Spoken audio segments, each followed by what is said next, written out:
నమస్తే, welcome to our channel. నేను ప్రియాంకారావు. నిమ్మగడ్డ ప్రసాద్ ఈయన గురించి ఏపీ రాష్ట్రంలో తెలియని వాళ్ళంటూ ఉండరు.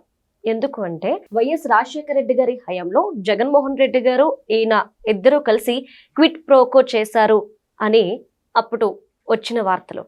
అయితే ఈ నేపథ్యంలో ఇప్పటికీ ఆయన్ని కొన్ని కేసులు వెంటాడుతున్నాయి. అందులో ఒకటి రసల్ ఖైమా. ఇప్పటికీ ఇది న్యాయ పోరాటం చేస్తూనే. మరి దీనికి సంబంధించి సివిల్ కోర్టు ఒక తీర్పు ఇచ్చింది. మరి ఏంటా తీర్పు, ఎందుకు అనేది తెలుసుకుందాం. మనతో మాట్లాడడానికి ప్రముఖ పొలిటికల్ అనలిస్ట్ అప్పసాని రాజేష్ గారు ఉన్నారు. ఆయన అడిగి తెలుసుకుందాం. నమస్కారం సార్. నమస్కారం. అంటే నిమ్మగడ్డ ప్రసాద్ గారికి సంబంధించి రసల్ ఖైమాకి సంబంధించి సివిల్ కోర్టు ఒక తీర్పు ఇచ్చింది. 125 కోట్ల రూపాయలు, అలానే 37 ఎకరాల భూమిని డిపాజిట్ చేయాలి ఉన్న పలంగాని.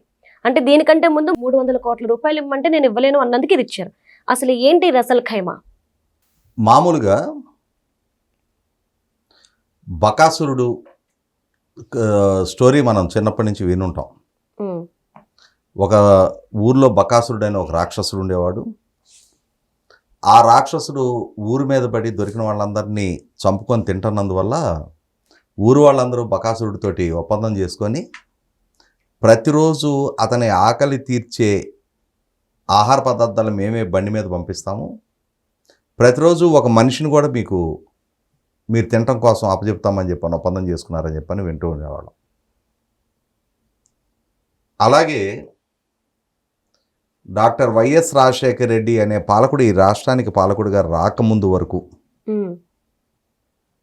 అతను పాలకుడిగా పదవి బాధ్యతలు చేపట్టే నాటికి తమ సొంత తెలివితేటలతో, ప్రతిభా పాఠవాలతో వివిధ రంగాల్లో రాణించిన చాలామందిని, వాళ్ళు ఐఏఎస్ అధికారులైనా సరే, పారిశ్రామికవేత్తలైనా సరే, పెట్టుబడిదారులైనా సరే, వివిధ హోదాల్లో పనిచేస్తున్న రాజకీయ నాయకులైనా సరే, అందరి భవిష్యత్తులు చిదిమేసి తాను తన కొడుకు ఆర్థిక స్వార్థం కోసం, ఆర్థిక ప్రయోజనాలు దక్కించుకోవటం కోసం, అలాగే బకాసురుడు ఊరి మీద పడి రోజుకొకళ్ళని చొప్పున భోంచేసినట్టే రాజశేఖర రెడ్డి పాలనా హయాంలో ఎంతమందిని బలి తీసుకున్నారో అనేది గడిచిన 15-16 సంవత్సరాలుగా మనం వింటూనే ఉన్నాం.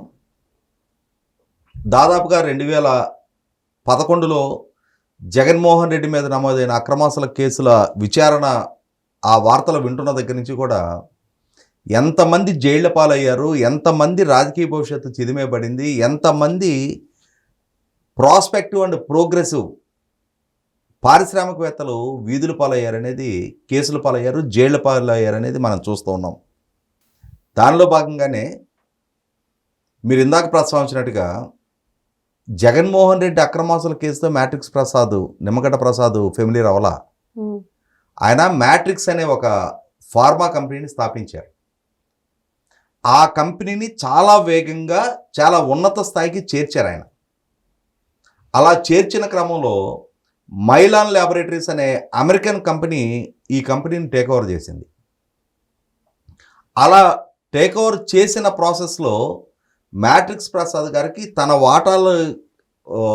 వాటాలను అమ్ముకున్న కారణంగా ఆయనకి ఆ రోజుల్లో వందలాది కోట్ల రూపాయల లాభం చేకూరింది. అంటే తన ప్రతిభ కారణంగా ఒక సంస్థని ఉన్నత స్థాయికి చేర్చి ఆ సంస్థని అమ్మేయటం ద్వారా ఆయనకి ఒక్కసారిగా వందల కోట్ల రూపాయల ఆర్థిక ప్రయోజనం చేకూరటంతో మ్యాట్రిక్స్ ప్రసాద్గా, నిమ్మగడ్డ ప్రసాద్ అంటే ఎవరికి తెలిసేది కాదు ఆ రోజుల్లో, మ్యాట్రిక్స్ ప్రసాద్గా ఫెమిలియర్ అయిన నిమ్మగడ్డ ప్రసాద్ గారు ఒక్కసారిగా అరే మన తెలుగువాడు ఇంతటి ప్రతిభ కలిగిన కార్పొరేట్ ప్రపంచంలో ఇంతటి ప్రతిభ కలిగిన ఒక వ్యక్తి ఉన్నాడా అని చెప్పని ఆ రోజు అందరూ కూడా మెచ్చుకున్నారు అతన్ని. ఆ రోజు ప్రతిపక్ష స్థానంలో ఉన్న చంద్రబాబు నాయుడు గారు కూడా మ్యాట్రిక్స్ ప్రసాద్ సక్సెస్ గురించి చాలా ఘనంగా, గౌరవంగా ప్రస్తావిస్తూ మెచ్చుకునేవాళ్ళు. ఇలా ఎదగాలి జీవితంలో అని చెప్పని స్ఫూర్తిగా చూపించేవాళ్ళు. అటువంటి మ్యాట్రిక్స్ ప్రసాద్ మీద రాజశేఖర రెడ్డి కన్ను పడింది. రాజశేఖర రెడ్డి కన్ను పడింది అని అంటే ఇంకొక కేసు రెఫరెన్స్ కూడా చెప్పుకోవాలి ఇక్కడ. అంటే మ్యాట్రిక్స్ ప్రసాద్ది చెప్పుకునే ముందు ఇంకో కేసు రెఫరెన్స్ కూడా చెప్పుకోవాలి. ఆ రోజుల్లో Satyam computers 4th largest software company in India, 5th largest software company in India. Okay sir. తెలుగువారి యాజమాన్యంలో సత్యం రామలింగరాజు గారి ద్వారా నిర్మాణం జరిగిన అతి జాతీయ స్థాయిలో చాలా గుర్తింపు తెచ్చుకొని వేలాది మందికి ఉపాధి కల్పన చేస్తున్న సత్యం కంప్యూటర్స్ చాలా సక్సెస్ఫుల్గా సంస్థ నిర్వహణ జరుగుతూ ఉంది. అటువంటి సత్యం కంప్యూటర్స్ మీద కూడా, ఆ యాజమాన్యం మీద కూడా సదరు రాజశేఖర రెడ్డి కనుబడింది. పట్టంతో వాళ్ళ కొడుకులని, వాళ్ళకి యంగ్స్టర్స్, నిర్మాణ రంగంలో అసలు అనుభవమే లేదు, వాళ్ళ చేత సత్యం దాన్ని తిరగేసి మైతాస్ అని చెప్పని ఇంకొక కంపెనీ పెట్టించి వాళ్ళకి గండికోట రిజర్వాయర్లు, ఇప్పుడు హైదరాబాద్లో ఉన్న మెట్రో ప్రాజెక్టు, ఇట్లా ఇన్ఫ్రా రంగానికి సంబంధించిన వేలాది కోట్ల రూపాయల టెండర్లు వాళ్ళకి టెండర్లు అప్పచెప్పారు. మరి టెండర్లు అప్పచెప్పినందుకు ప్రభుత్వ పెద్దలకి కిక్ బ్యాక్స్ ఇవ్వాలి కదా. దానికోసం అని చెప్పని కొడుకుల ఒత్తిడితోటి రామలింగరాజు గారు కంపెనీ ఫండ్స్ను డ్రా చేసి కిక్ బ్యాక్స్ రూపంలో రాజశేఖర రెడ్డికి అప్పచెప్పారు. ఈలోపు ఏం చేశారు, వట్టినాగులపల్లి ప్రాంతం మేము 111 జీవోల నుంచి లిఫ్ట్ చేయబోతున్నాం, దాన్ని నువ్వు అక్కడ భూములు కొనుక్కో, 111 జీవో నుంచి ఎత్తేగానే నువ్వు కొన్న భూములు కోట్ల రూపాయలు ఖరీదు చేస్తాయి, నువ్వు ఆ భూములు అమ్మేసుకొని మళ్ళీ తిరిగి నీ కంపెనీలోకి ఫండ్స్ ఫ్లో చేసుకోవచ్చు అని చెప్పారు ఆయనకి. 111 జీవో అనేది సుప్రీంకోర్టు తీర్పు మేరకు జలాశయాలకి 10 కిలోమీటర్ల పరిధిలో నిర్మాణాన్ని టేకప్ చేయగొట్టడానికి వీల్లేదు అన్న సుప్రీంకోర్టు తీర్పు మేరకు చంద్రబాబు నాయుడు గారి ప్రభుత్వం ఉమ్మడి రాష్ట్రంలో ఇచ్చిన జీవో. దాన్ని లిఫ్ట్ చేయడం, దాన్ని తీసేయడం అనేది సాధ్యం కాని అంశం.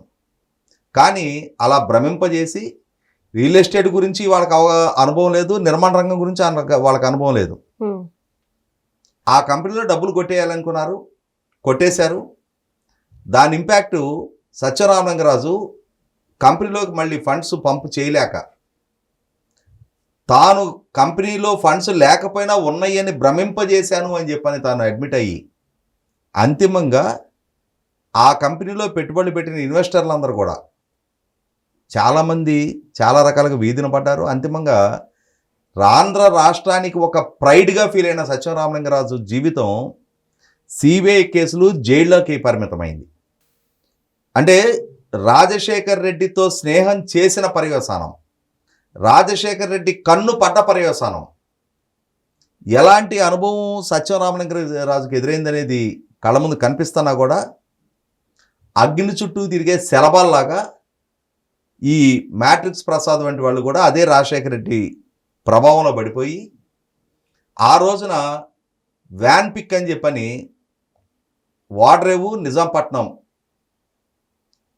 అక్కడ షిప్ యార్డు, SEZ దాని ఒక ప్రాజెక్టు ఆయనకి కట్టబెట్టి, ఆయన రసలాల్ ఖైమా అని చెప్పనే ఒక సంస్థతోటి జాయింట్ వెంచర్గా పార్ట్నర్షిప్ డీడ్ చేసుకొని, ఈ చేసుకున్న క్రమంలో ఇంకేముంది, మరి రాజశేఖర రెడ్డి ఎంత పెద్ద ప్రాజెక్ట్ ఇచ్చాడు, ఊరకిస్తారా మహానుభావులు? వాళ్ళ కొడుకుకి సంబంధించిన సంస్థలో 850 కోట్ల రూపాయలు పెట్టుబడులు పెట్టించుకున్నాడు నిమ్మగడ్డ ప్రసాద్ చేత. ఆయన ప్రతిభతో, రెక్కల కష్టంతో ఒక కంపెనీని లిక్విడేట్ చేసుకోవడం ద్వారా వచ్చిన డబ్బులను ఒక ప్రాజెక్ట్ నెరగా వేసి, ఆ డబ్బులతోటి వాళ్ళ కొడుకు సంస్థలని పెంచుకున్నారు. అంతిమంగా సిబిఐ విచారణలో ఈ క్విడ్ ప్రోగా ఎస్టాబ్లిష్ అయింది. దాంతో ఆ ఆస్తులు మొత్తం ఎన్ఫోర్స్మెంట్ డైరెక్టరేట్ సీజ్ చేసింది. జగన్మోహన్ రెడ్డి A1, విజయసాయిరెడ్డి A2, నిమ్మగడ్డ ప్రసాద్ కూడా ఆ కేసులో అక్యూజ్డ్గా, అంతటి ప్రతిష్టాత్మక సంస్థలను నిర్వహించిన పారిశ్రామికవేత్త జైళ్ల పాలయ్యాడు. అంటే ఆయనే మా టీవీ కూడా మురళీకృష్ణరాజు గారి దగ్గర నుంచి మా టీవీ నిర్వహణ కూడా ఆయనే తీసుకుంది. ఓకే. చాలా సక్సెస్ఫుల్గా మా టీవీని కూడా ఆ రోజుల్లో అవును సార్. స్టార్ మా డీలు 2300 కోట్లు 2400 కోట్లకు ఆ మా ఛానల్ కూడా స్టార్ వాళ్ళకి అమ్మేశారు.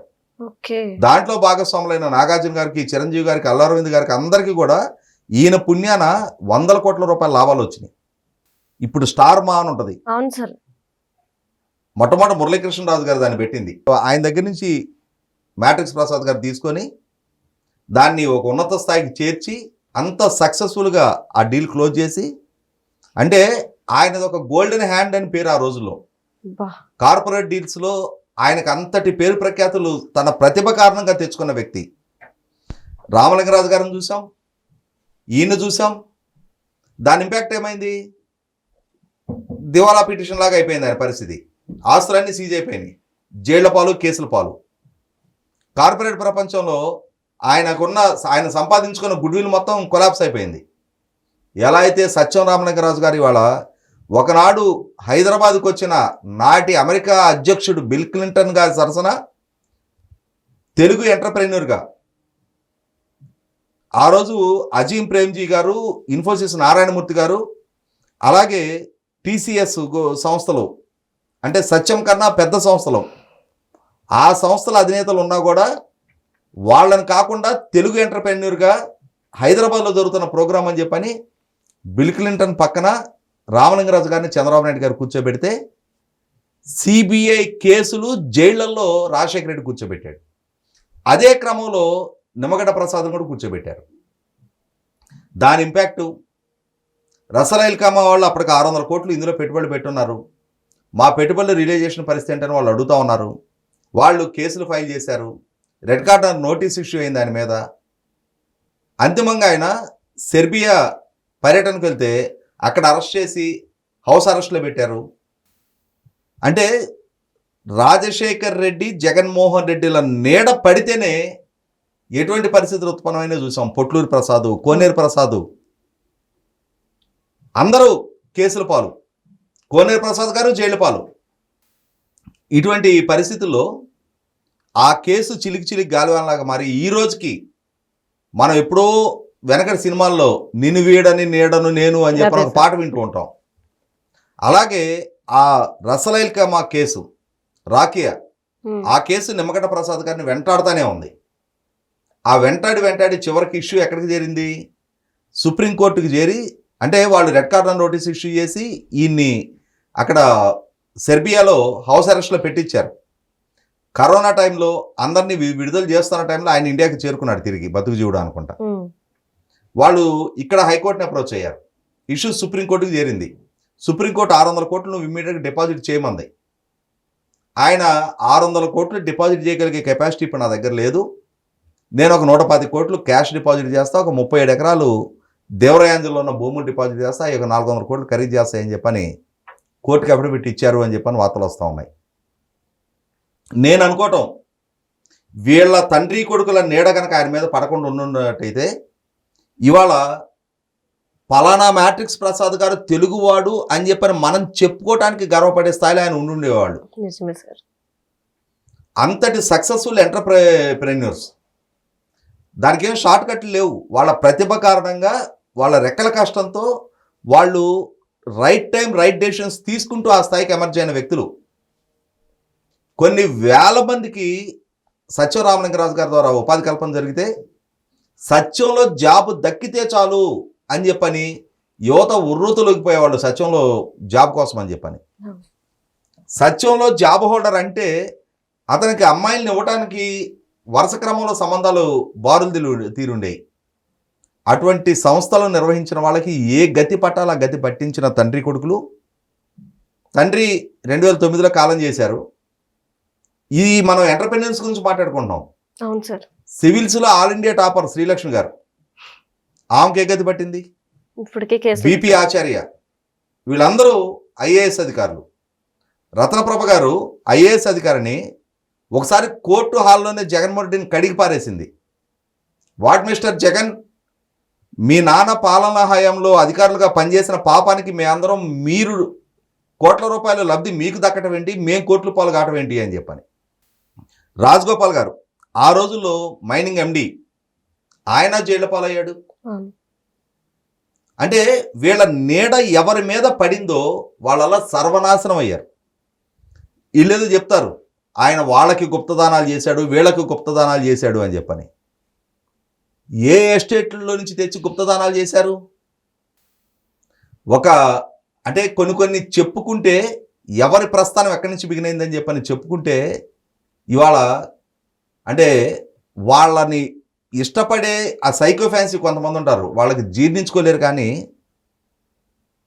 వాళ్ళ సొంత డబ్బులతో ఇదిగో ఈ ట్రస్ట్ ఏర్పాటు చేశాం, ఈ ట్రస్ట్ ద్వారా మండు టెండల్లో రోడ్డు మీద తిరిగే వాళ్ళకి గుక్కెడు మంచిళ్ళు పోయడానికి ఒక చలివేంద్రం ఏర్పాటు చేశామనే ఉదారత కూడా వాళ్ళు ప్రదర్శించాలి ఈ రోజు దాకా. సమాజం నుంచి, రాజకీయాల నుంచి వాళ్ళకి ఇన్కమింగే తప్ప అవుట్ గోయింగ్ అనేది ఎరగని కుటుంబం. అటువంటి జగన్మోహన్ రెడ్డి, రాజశేఖర రెడ్డిల బారిన పడ్డ నిమ్మగడ్డ ప్రసాద్ గారు కనీసం ఇప్పటికైనా సరే, అంటే ఈ రసలైల్ ఖేమా కేసు నుంచి ఈ ఆస్తులు వాళ్ళకి కుదవబెట్టడంతో, కోర్టుకి జమ చేయడంతో ఆ కేసు నుంచి ఆయనకైనా విముక్తి దొరుకుద్దేమో తప్ప సిబిఐ అండ్ ఎన్ఫోర్స్మెంట్ డైరెక్టరేట్ కేసులు ఉన్నాయి. ఈ క్విట్ ప్రోకో కేసు అది ఖచ్చితంగా ఆయనని ఒక అష్టదిగ్బంధనం చేసినట్టుగా ఆ కేసులో ఇరికిచ్చేశారు. ఇవాళకి వేల కోట్ల రూపాయల ఆస్తులు అనుభవిస్తున్నదేమో జగన్మోహన్ రెడ్డి అని కుటుంబం. కేసుల పాలయ్యి, జైళ్ల పాలయ్యి ఇవాళ సమాజంలో సగర్వంగా తలెత్తుకొని తిరిగిన వ్యక్తిత్వాలు ఇవాళ తల దించుకొని బతికే పరిస్థితులు సృష్టించింది మాత్రం వాళ్ళ సహవాస దోషమే. Right. Thank you so much sir.